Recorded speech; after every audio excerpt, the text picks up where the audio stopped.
예수님께서 제자들에게 하나님의 나라에 대한 진리를 가르치실 때 종종 어린아이를 세우시고 어린아이를 통하여 가르치셨습니다. 이러한 예수님의 가르침의 교훈은 당시 유대 사회에 매우 충격적인 행동이었습니다. 당시 유대 사회는 어린아이들을 돌봄과 보호의 대상조차 되지 못했던 사회였기 때문입니다. 어린 자녀들에 대한 관심 또 중요성을 아는 현대 사회와 달리 이전 고대 사회로 갈수록 생산적인 나이에 이르기 전까지는 아이들을 부속물로 여기거나 방해물로 여기는 그런 풍조가 많았기 때문입니다. 우리 조상들도 그런 면이 있었죠. 어린아이들을 무시하고 애들은 가라, 그런 권위를 내세우며 아이들의 중요성을 때로 무시하는 그런 풍조도 있었습니다. 특히 유대 사회가 더 그랬던 것 같습니다. 그래서 예수님께 부모들이 아이를 데리고 오자 제자들이 꾸짖었습니다. 마가복음 10장에 보면 꾸짖었을 때 예수님께서 그 제자들을 꾸짖으면서 아이들이 내게 오는 것을 금하지 말라, 그리고 안수하고 축복해 주실 뿐만 아니라 더 나아가서 그 아이들을 통하여 하나님의 나라의 교훈을 주시기도 하셨습니다. 또 오늘 본문에서는 예수님께서 아이들을 축복하고 안수해 주실 뿐만 아니라 이 어린아이와 같이 지극히 작은 자를, 죄를 짓게 하는 자는 맷돌을 가지고 차라리 죽는 것이 낫다는 정도로 저주에 가까운 하나님의 책망을 주셨습니다. 그것은 어린아이와 같이 지극히 작은 자가 상처 입고 그리고 죄를 짓게 하고 그리고 하나님을 떠나게 하는 것은 엄청난 범죄라는 것을 예수님께서 강조하신 것입니다. 문제 있는 자녀는 없다, 문제 있는 부모는 있을 뿐이다라는 말은 사실 진리입니다. 어린 자녀에게서 나타나는 많은 문제는 실상 알고 보면 부모의 문제이고 또 기성사회의 문제일 뿐이죠. 어른들의 문제의 반영일 뿐입니다.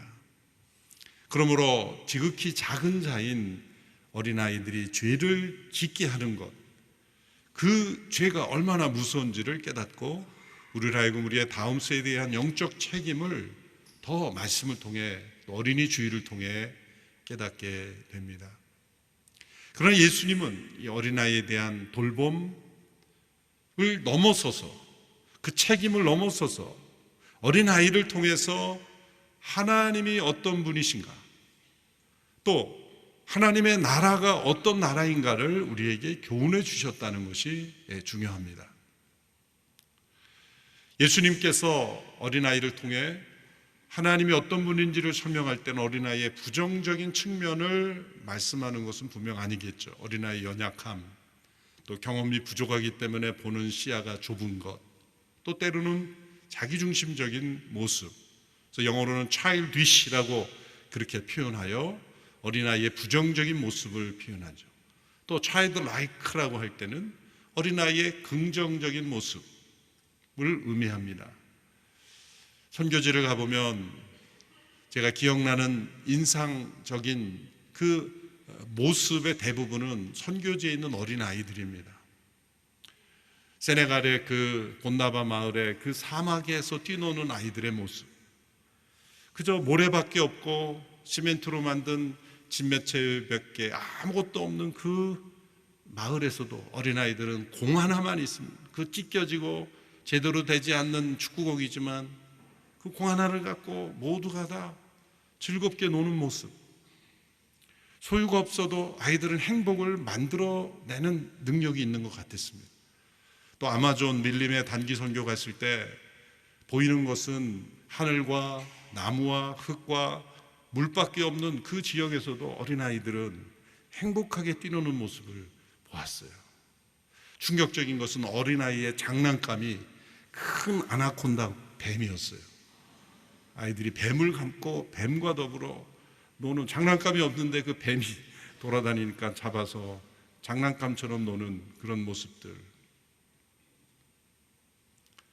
지난번에 갔던 그 레바논의 난민촌의 마을에서도 그 비참한 난민촌에 형편 가운데 아이들이 수십 명씩 몰려다니면서 그저 즐겁게 웃음소리가 들리는 것은 아이들에게서밖에 없어요.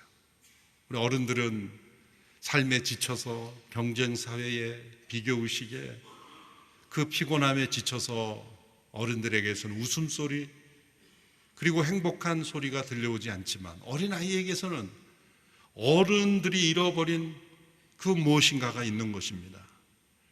그래서 가정에 어린 자녀가 태어나면 특별히 우리 할아버지 할머니들은 얼마나 기뻐합니까? 그 아이들을 보면서 잃어버렸던 웃음을 회복하는 거예요.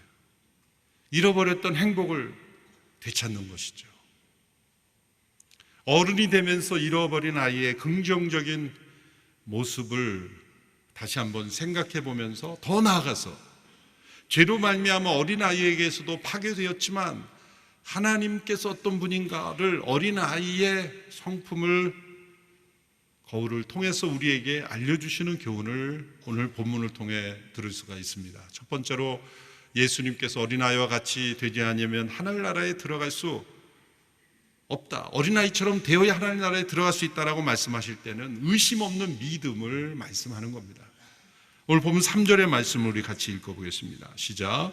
내가 진실로 너희에게 말한다. 너희가 변화되 어린아이들처럼 되지 않으면 결코 하늘나라에 들어갈 수 없을 것이다. 하늘나라에 들어가려면 하나님께서 예비하신 그 은혜, 그 사랑을 의심 없이 받아들이는 믿음이 있어야 하는데 그 믿음은 의심 없는 믿음이어야 한다는 것입니다. 어린아이들의 마음은 하얀 백지와 같아서 누군가 그 백지에 그림을 어떻게 그리느냐에 따라 그 아이의 평생의 세계관과 가치관이 형성되는 것입니다.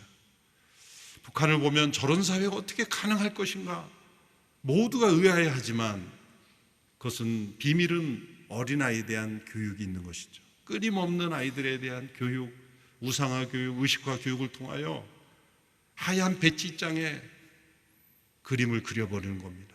거짓된 이데올로기로 그림을 그려버려서 자신들이 원하는 그런 사회에 복종하는 그런 사람으로 만들어 버리는 것입니다. 어린아이들의 의심 없는 믿음을 이용한 것이죠. 종교개혁이 우리에게 준 축복은 오직 믿음으로 우리가 하나님과의 관계를 예수 그리스도로 통해 회복할 수 있다는 것을 깨닫게 해준 것입니다. 오랫동안 교회의 어두운 제도와 권위와 잘못된 관습에 눌려서 모든 사람들이 각자가 예수 그리스도를 통해 이 믿음을 통해 하나님의 자녀가 된다는 진리를 가려버렸습니다. 오직 믿음으로 우리 하나님과의 관계를 회복한다는 놀라운 진리를 종교개혁을 통해서 깨닫게 이후에 이 진리를 받아들인 사회마다 영혼마다 놀라운 변화가 일어났죠. 유럽의 문명이 발전한 것은 종교개혁과 무관하지 않습니다. 예수 그리스도를 믿음으로 변화된 영혼들이 삶을 변화시켰고 사회를 변화시켰고 거기에 더 나아가 문명, 과학까지 발전시켰습니다. 그런데 18세기 중반부터 이런 의심 없는 믿음이 사라지기 시작했죠. 결정적인 사건이 프랑스 혁명입니다. 1789년 프랑스 혁명은 사회적으로는 일부 어떤 긍정적인 요소가 있었을지 모르겠지만 영적으로는 심각한 데미지, 악영향을 끼친 사건입니다. 그것은 인간 개개인이 주체가 되어서 자유를 주장하고 권리를 주장하는 것을 뛰어넘어 모든 권위에 대하여 비판적인 이성으로 대들기 시작한 것입니다. 특별히 하나님의 권위에 대하여, 성경의 권위에 대하여, 성경을 하나님의 말씀으로 우리가 의심 없이 받아들여야 될 이유가 무엇이냐, 우리의 이성으로 비판해 봐야 한다라고 성경에 대한 불신을 가지게 되었으며 또한 하나님의 존재, 하나님의 권위에 대하여 대항하기 시작한 시점이 사실 프랑스 혁명 이후입니다. 그로부터 유럽의 많은 믿음이 사라지기 시작했어요. 그 결과 지금 이 세계에서 가장 하나님의 창조 질서를 부정하고 사회적 성을 용인하면서 인간의 성을 스스로 자기 스스로 규정할 수 있다라고, 그냥 신고만 하면 남자가 여자가 되고 여자가 남자가 되는 그 사회가 되는 그런 것이 유럽이 바로 프랑스 혁명의 영향력이 아직까지도 미치고 있는 것입니다. 사실 이 시대에 유럽 중심으로 일어나는 소위 성혁명이라는 것은 프랑스 혁명 이후로 있어왔던 볼세기피 혁명과 성혁명으로 이어지는 인간 중심의 비판적인 이성으로 모든 것을 판단해야 된다라는 무신론 인본주의의 열매인 것입니다. 사람들은 의심 없는 믿음을 버리고 비판적인 이성으로 인간 안에 있는 모든 문제를 해결할 수 있다고 착각했어요. 인간에 있는 불안과 두려움, 오직 믿음으로 해결될 수 있는 것을 사람들의 비판적인 이성으로 해결할 수 있다고 착각하기 시작했습니다. 그래서 이 의심은 영적인 질병입니다. 의심이란 단어의 기호는 나누어진 마음입니다. 신학자들도 이런 흐름에 휩쓸렸죠. 그래서 가장 의심 많은 그룹이 되었고, 하나님을 의심하며 또한 성경을 의심합니다. 예수님께서 제자들을 책망하실 때는 어떤 일을 잘못하거나 또 부족할 때가 아니에요. 믿음이 부족할 때, 의심할 때 책망하셨어요. 베드로도 믿음이 작은 자여 어찌하여 의심하느냐.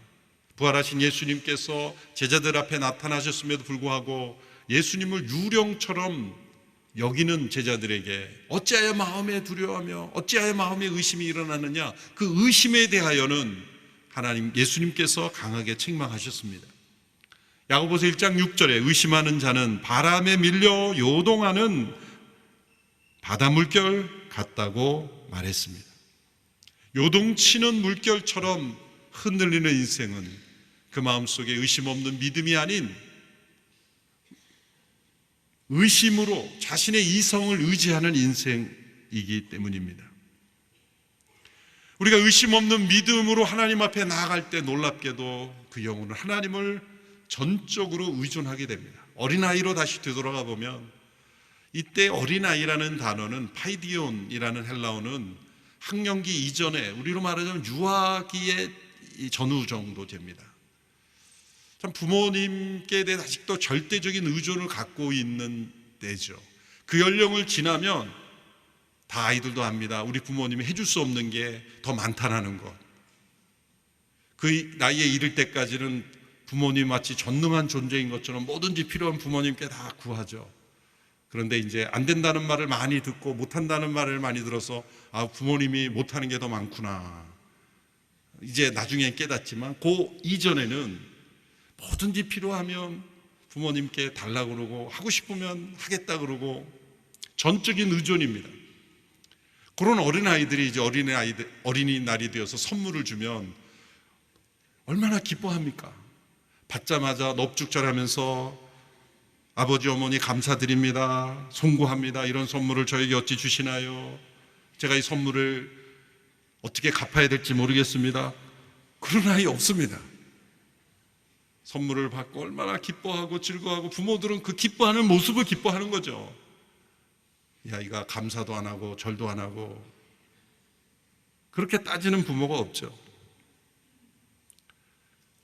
그저 어린아이다움 그 부모를 전적인 의존하고 필요하면 요청하는 그 의존의 관계를 통해서 하나님은 우리가 어린아이같이 의심 없는 믿음으로 하나님께 전적인 의존의 삶을 살아야 된다고 말씀하는 겁니다. 이렇게 하나님께 전적인 의존을 하지 않으면 하나님을 의심하며 살아가는 거죠. 두 가지 인생밖에 없습니다. 하나님을 의심하며 자신을 의존하며 살 것인지, 아니면 하나님을 의존하며 자신을 의심하며 살 것인지. 비슷비슷한 단어가 막 나와서 헷갈릴 수 있어요. 다시, 하나님을 전적으로 의존하면 자신을 의심할 수 있어요.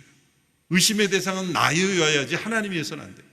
그러나 하나님을 의존하면 자신을 의심하지만 하나님을 의심하면 나를 의존하는 인생이 되는 거예요.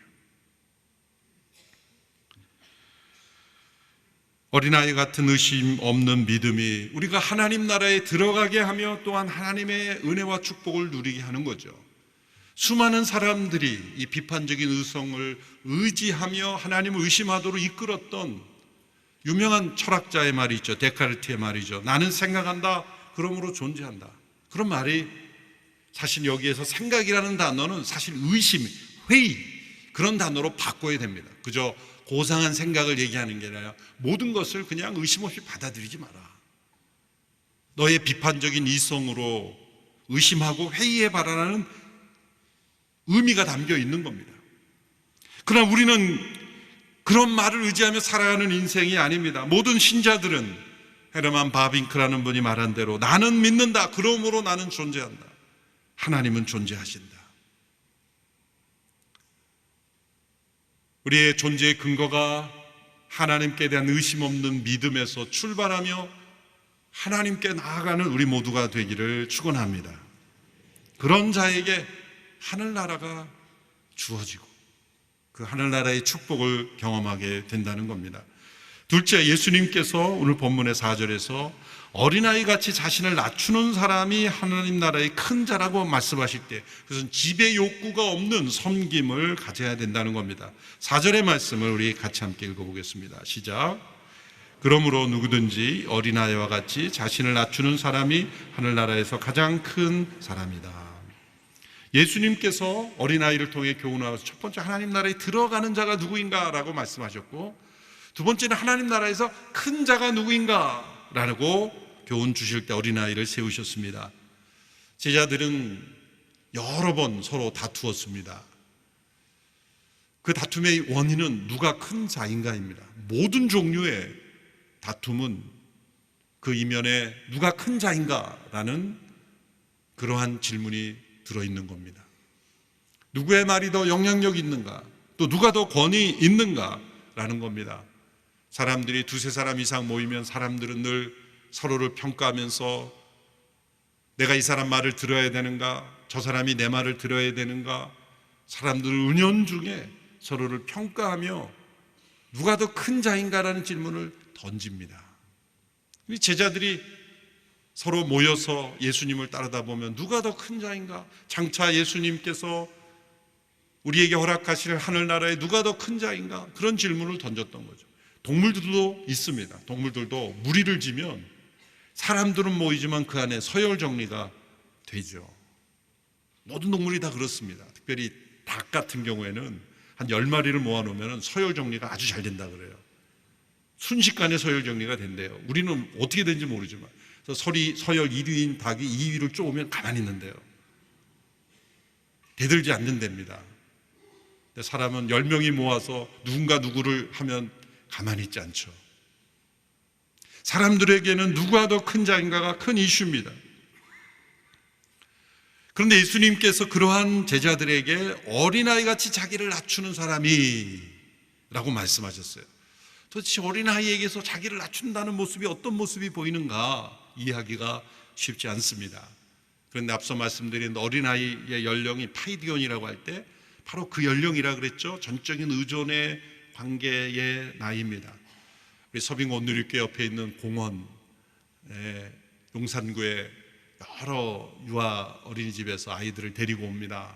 정말 아주 작은 그런 분들이 선생님께 이끌려 오는데 선생님이 일일이 손잡고 못 오니까 서로 손잡고 길게 한 10명, 20명씩 오고 때로는 이렇게 줄을 잡고 오기도 하고 그렇습니다. 때로는 두세 아이들씩 이렇게 손을 잡고 오는데 가끔 그 광경을 보면 너무나 재밌어요. 저렇게 작은 분들이 그렇게 함께 모여있다는 게 새로 신기하기도 하고 새록새록 그런 놀랄 때가 있는데 그때 보면 남자 여자의 구분 없이 손을 잡고 옵니다. 그러니까 여기서 예수님께서 말씀하신 어린아이의 단계는 뭐냐면 어떠한 인간의 구분의 구별과 차별과 그런 배제 요소가 되지 못하는 나이, 심지어 남자건 여자건 같이 손잡을 수 있는 나이. 그러니 어떤 옷을 입었든 어떤 부모님이 뭐 하시든 경제적으로 부유하든 가난하든 또 옷을 예쁘게 입었던 못 입었건 전혀 아이들은 그런 거로 인해서 서로를 구별하지 않는 그런 연령. 더 나아가 설명하면 다른 사람을 이용해서 자신의 지배 욕구를 충족하지 못하는 연령, 권력욕이라는 게 뭔지 모르는, 내가 저 아이보다 더 낫다라고 우월감을 느끼지 못하는, 또 정반대로 열등감도 느끼지 않는 그런 연령. 어떤 아이는 엄마가 바빠서 옷을 제대로 세탁을 못하고 그냥 입혀서 보낼 수도 있는데 옷이 더럽다는 것이 창피하지 않는 연령. 어떤 것도 서로가 서로를 구별짓지 못하는 그런 아이의 연령이 있습니다. 예수님은 바로 그 면을 끄집어내셔서 지배 욕구로, 권력 욕구로 다른 사람을 사용하는 그러한 모습이 아니라 도리어 하나님께서 우리에게 대하듯이 섬김으로써 통치되는 나라가 하늘나라라는 거예요. 하늘나라는 하나님의 왕이 되신 나라죠. 그런데 왕이신 그분이 섬기시는, 종으로 섬기시는 나라가 하늘나라입니다. 하늘나라는 하나님은 군림하시고 인간들은 종처럼 기쁘지 않는데 그렇게 노동력으로 쓰임받는 그런 나라가 아닙니다. 하나님께서 인간을 창조하실 때도 노동력으로 창조하신 게 아닙니다. 만물을 창조하시고 하나님은 계속해서 일하고 계세요. 섬기고 계세요. 그 하나님의 섬김 어떻게 나옵니까? 하나님은 먼저 우리에게 손을 내미시고 허리를 숙이시고 낮아지심으로 심지어 죽기까지 낮아지셨어요. 예수님 말씀하시기를 내가 온 곳은 섬김을 받으려 함이 아니라 섬기려 하고 도리어 나의 목숨을 많은 사람의 대속물로 주려 오셨다 그랬습니다. 이런 하나님의 낮아지심, 그것은 섬김으로써 하늘나라가 통치된다는 것입니다. 마가복음 9장 35절에 누구든지 첫째가 되려면 모든 사람의 꼴찌가 되어야 하고 모든 사람을 섬기는 종이 되어야 된다고 말씀하셨을 때 이것은 사회에서의 성공 법칙을 말씀하시는 것이 아닙니다. 사회의 최고 지도자에 오르려면 어떻게 되는지 법칙을 말씀하시는 게 아닙니다. 이것은 첫째가 되시는 예수님께서 모든 사람의 꼴찌가 되신 그 섬김을 우리가 배울 때 첫째 되신 예수님처럼 변화되며 그분을 닮아갈 수 있게 된다는 말씀이죠. 지배욕이 아니라 섬김으로 통치되는 나라에서 큰 자는 누구인가? 바로 하늘나라의 가장 큰 자이신 하나님, 그분처럼 지배욕이 아니라 섬김으로 나아가는 영혼이 하늘나라의 큰 자다라고 교훈해 주신 것입니다. 세 번째로 어린아이를 통해 주신 예수님의 교훈입니다. 어린아이 하나를 영접하는 것은 나를 영접하는 것이라고 했을 때는 단순하고 겸손한 헌신을 닮아야 된다고 말씀하시는 겁니다. 본문을 마가복음 9장으로 옮겨서 마가복음 9장 37절의 말씀을 보십시오. 우리 같이 읽습니다. 시작. 누구든지 내 이름으로 이런 어린아이 하나를 영접하는 사람은 나를 영접하는 것이고 누구든지 나를 영접하는 사람은 나를 영접하는 것이 아니라 나를 보내신 분을 영접하는 것이다. 내 이름으로 이런 어린아이를 영접하는 사람은 나를 영접하는 것이고 하나님을 영접하는 것이다. 그런데 이 말씀에 두 가지 의미가 포함되어 있겠죠. 어린아이를 잘 보살피고 지극히 작은 자를 돌보는 것의 중요성을 말씀하시는 것이지만 거기에서 머무는 것은 아닙니다. 그냥 예수님을 영접하고 하나님을 영접하는 것이라고 말할 때 그것은 우리가 이 어린아이를 통해서 하나님의 또 예수님의 어떠한 성품을 우리가 영접해야 된다라는 것을 말씀하는 것이기 때문입니다. 예수님은 자신과 어린아이를 동일시하셨고 또 자신을 보내신 하나님과 하나님 나라의 본질을 설명하셨습니다. 하나님은 어떤 분이실까요? 우리 피조물을 향한 하나님의 헌신을 보면 너무나 명백하고 단순하고 겸손한 헌신으로 우리에게 나아오셨습니다. 하나님께서 창조하신 그 피조물을 위하여 자신의 모든 것, 자신의 독생자를 내어주시기까지 사랑하시는 얼마나 단순한 사랑이며 겸손한 헌신입니까? 하나님 우리를 보며 두 생각을 품지 않으십니다. 모든 일에 우리를 구원하시는 그 한 가지 단순한 목적을 향하여 하나님은 역사하셨고 자신을 희생하시는 겸손한 헌신을 하셨습니다. 언제나 변치 않고 단순하고 겸손하게 그 헌신을 이루시며 독생자를 아끼지 아니하셨기에 우리가 십자가로 구원받을 수 있게 된 것입니다. 제가 2년 전 어린이 주일에 이 본문으로 설교를 했습니다. 여러분이 다 잊으셨을 줄 확신하고 다시 한번 제가 인용한 문구를 인용하겠습니다. C.S. 루이스에 영향을 많이 미쳤던 스코틀랜드 설교자였던 조지 맥도날드라는 분이 쓴 설교 가운데 어린아이, 하나님의 어린아이다움이라는 너무나 중요한 문장이 있어서 다시 인용합니다. 어린아이다움은 사람다움의 가장 심오한 핵심이고 사람이 갖고 있는 하나님의 마음이다. 우리 주님은 영원히 어린아이다우신 분이다. 그냥 childlike가 아니라 divinely childlike. 어린아이다움은 하나님의 본질에 속한다. 하나님의 어린아이답다니요. 말이 안 되는 것 같지만 예수님은 지금 어린아이를 통해 제자들을 가르칠 때 하나님이 어떤 분인지를 설명하고 있어요. 하나님의 그 사랑은 단순한 사랑이요, 겸손한 사랑이에요. 여러분, 교만한 사람은 언제나 생각이 복잡합니다. 하나님은 어린아이의 하나님이십니다. 하나님은 그저 주는 것으로 기뻐하시며 단순하고 겸손하게 자신을 내어주시는 그 자체로 기뻐하시는 하나님, 어린아이다우신 하나님이십니다. 피조물에게 완전한 헌신을 행하십니다. 당신 자신에게 우리로부터 무엇인가를 기대하시는 것은 한 가지밖에 없어요. 우리가 그 은혜 속에 누리고 복되게 사는 것, 그 한 가지밖에 생각하지 아니하시는 하나님이십니다. 정말 역사에서 위대한 일을 행하시는 분을 보면 언제나 단순하고 겸손하십니다. 하나님이 나에게 맡기신 일에 단순하게 순종하고 겸손하게 행하는 거예요. 무엇인가 일을 복잡하게 만드는 사람은 되게 교만합니다. 자기 생각이 많은 거예요. 단순한 섬김이 아니라 지배욕이 많은 겁니다. 그러나 정말 하나님의 마음으로 겸손하게 단순하게 행하는 사람은 지배욕이 아니라 섬김을 다할 뿐이에요. 그저 섬기는 것이 기쁠 뿐이에요. 그 이면에 들어가면 의심 없는 믿음으로 하나님과 동행하는 거예요. 이 연결되어 있는 것입니다. 의심 없는 믿음으로 하나님 나라에 들어간 영혼은 지배욕이 아니라 섬김으로, 더 나아가 우리 하나님의 어린아이다움을 영접함으로 단순하고 겸손한 헌신으로 살아갑니다. 저는 온누리교회를 이끄셨던 하 목사님에게서 그 단순하고 겸손한 헌신을 봅니다.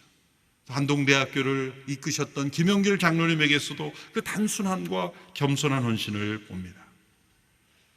어린아이 하나를 영접하면 나를 영접하는 것이다. 또 나를 보내신 하나님을 영접하는 것이다. 이 말씀을 깊이 깨닫고 우리 가운데 잃어버린 어린아이다움을 회복하고 그리고 하나님을 닮아가는 그 나라의 큰 자가 되어가는 우리 모든 성도들이 되기를 축원합니다.